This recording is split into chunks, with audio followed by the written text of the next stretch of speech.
aláàkáyè mọ ká mọ sọ̀rọ̀ òfin tó dìrọ̀ mọ́ nǹkan kan láì jẹ́ pé a mọ nǹkan yẹn ẹ rí pé kí wọ́n bèè lọ́rọ̀ wa pé kí ni àwọn ihun tí a fi mọ́ dá àwọn ará Ìlọrin mọ̀ tàbí kí ni àwọn tá a fi mọ́ mọ àwọn ará Ìṣẹ́yìn ṣe é pé ká tó mọ àwọn tí a fi mọ́ mọ àwọn ará Ìṣẹ́yìn yẹn a gbọ́dọ̀ kọ́kọ́ mọ̀ pé àwọn oníjà ará Ìṣẹ́yìn náà sọ pé òkè náà àwọn ará Ìṣẹ́yìn lélẹ́yìí yìí tá a fi mọ́ mọ́ ọ lélẹ́yìí o mọ̀ bó ti wá báwọn a lè mọ nípa àwọn òfin tó dìrọ̀ mọ́ sẹ́kù kódà a lè fi sí rárá àyàfi ká ṣe kí ni o fi ká mọ sẹ́kù gangan fún alára ká pé mo fa láti àárín níbi ìwé yín a nírú nǹkan báyìí so ti yé mi báwọn ẹ wá ṣe kí ni o ẹ fi bóyá bí okùn tó léèràn ẹ fi fà á látàárín wá tẹ wá yípo rẹ̀ báyìí so tí tí mò ń yípo báyìí so tí n bá yípo rẹ̀ tí màá máa rí òun náà ní sẹ́kù máa ṣàlàyé fún wa pé kí ni o láti àárín yẹn débí báyìí òun là máa pè ní kí ni o òun là máa pè ní radius ẹ rí pé bí mi ṣe sọ pé látàárín yẹn ẹ rí pé kò ṣe kí ni oúnjẹ ó dàrú àjẹ́ á mọ in tó ń túmọ̀ sí òun ló fi jẹ́ pé ìgbà táwọn oníṣirò tó ń padà ṣiṣẹ́ débi kí ni àwọn ìgbé òkè náà nígbà tá instead tá fi máa sọ pé tẹ bá fà láti bí kan ìlà kan tẹ fa wọn instead tá fi máa sọ pé ìlà yẹn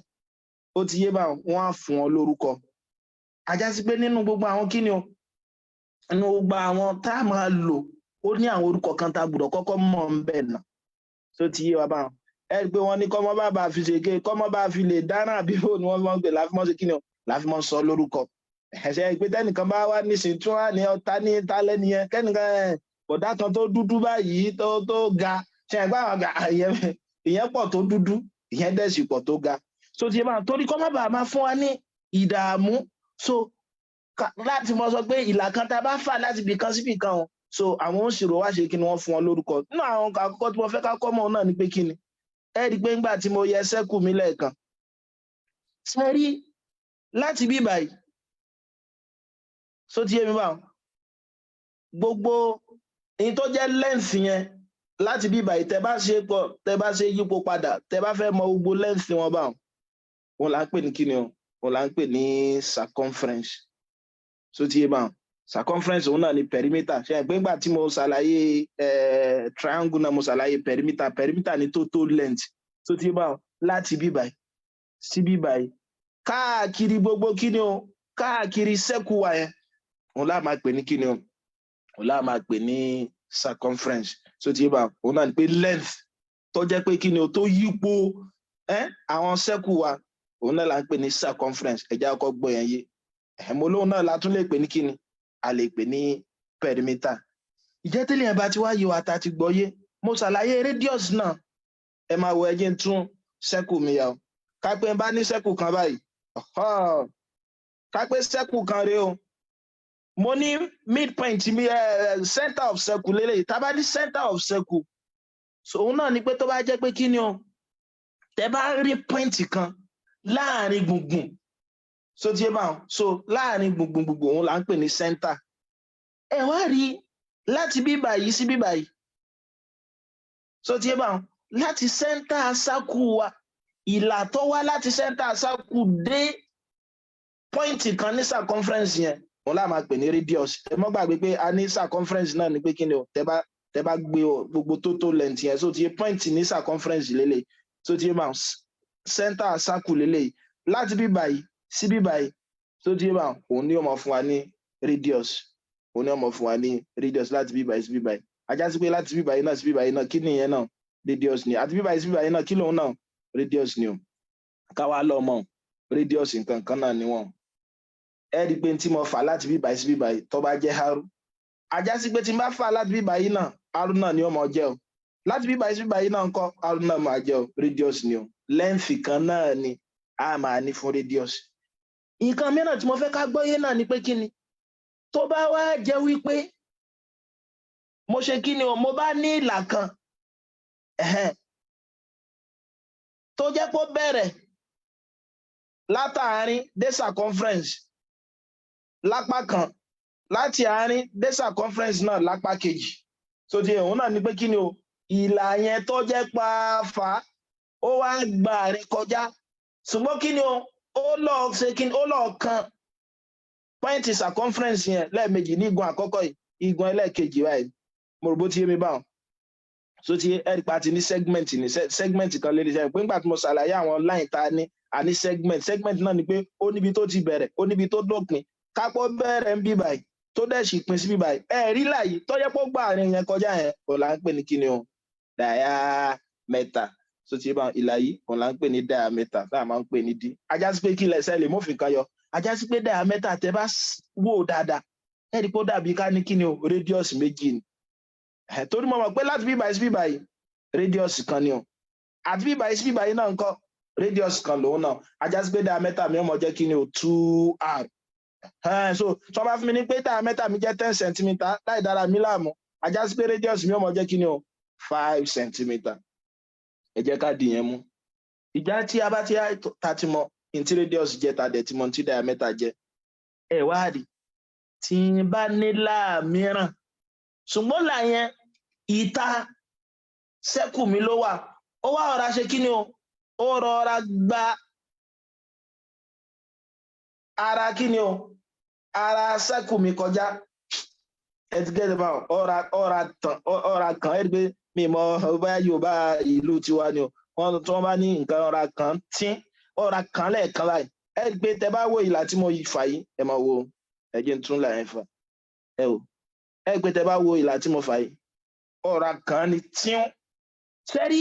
ìlà tí mo fà yìí tó kan sákù yẹn lẹ́ẹ̀kan yẹn tó tọ́jú ẹ̀ táyà ń pè ní tọ́ra kan tí òun là ń pè ní kíni o tangent ooo ẹ dákun so Yorùbá báwọn òun là ń pè ní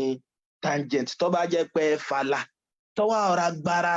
circumference sẹ́kù lọ tọ́ra kan tíún so tí báwọn òun là máa pè ní kíni o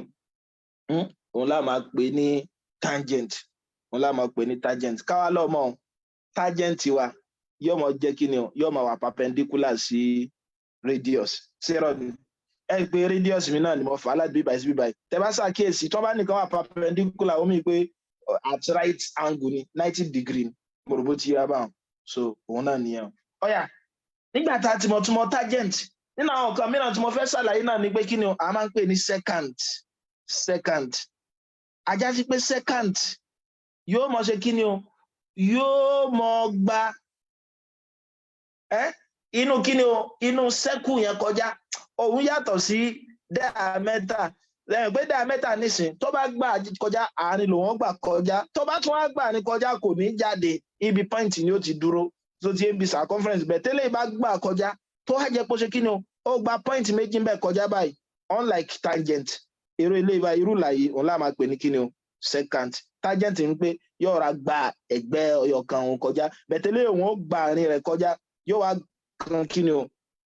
yóò kan kíni o yóò kan point méjì níbẹ̀ yóò kan point méjì níbẹ̀ ẹ dákun tẹ́lẹ̀ yẹn bá ti yé wa nínú àwọn nǹkan mìíràn tí mo tún fẹ́ ká gbọ́ yé o so torí a gbọ́dọ̀ máa ń wò fún yín kó tó di pa bẹ̀rẹ̀ iṣẹ́ gangan ó yá nísìnyí báyìí ká pé mo ní sẹ́kù mi mo ti mọ̀ pẹ̀lú àlàyé tá a ti ṣe pélé ní center sẹ́kù mi o tó ti yé báwọn kí lélẹ́yìí báyìí diameter àbí so yàtọ̀ sí diameter a tún máa ń pè nǹkan kan ní kíni o a máa ń pè nǹkan kan ní chord line segment kan lòun náà tó bá jẹ́ pé lẹ́yìn yẹn kò bá àmá gbà àárín kọjá tó wá jẹ́ pé ó ṣe kíni o tó bá wá láti point circumference kan lọ sí point circumference mìíràn chord lánìí ẹ ti rí àti bí báyìí sí bí báyìí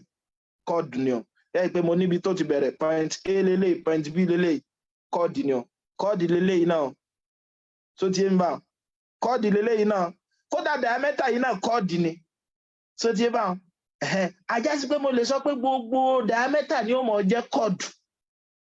ṣùgbọ́n kéèsì gbogbo chord ni diameter a ti mọ̀ pé tí nǹkan bá lọ́ọ̀ ṣe kíni o tó bá tábà ìlà tá a fà tó jẹ́ pé kíni o tó kan ẹ̀gbẹ́ méjèèjì circumference wa ní bíbáyìí àti bíbáyìí a ti mọ̀ pé kíni chord ni